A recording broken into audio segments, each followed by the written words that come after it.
যাওয়ার সময় হয়ে গেছে, তাই রওনা হওয়ার আগে কিছু কথা মন দিয়ে শোনো। আমি শুনছি জাহাপনা।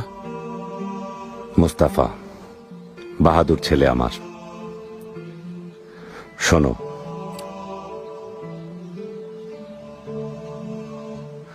ঐশ্বর্যের চেয়ে দামি সম্পদ বুদ্ধিমত্তা, আর সবচেয়ে বড় দারিদ্র্য হচ্ছে মূর্খতা।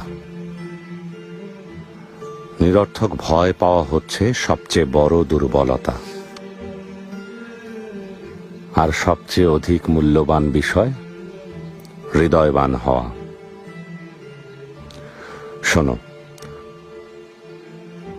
বোকার সাথে বন্ধুত্ব করতে যাবে না, সে তোমার উপকার করার চাইতে ক্ষতি করবে বেশি। কৃপণের সাথেও কখনো বন্ধুত্ব করবে না, কারণ সে তোমার বিপদের দিনে পাশে না থেকে নিজেকে গুটিয়ে নেবে। সাবধান। Getting ready with the new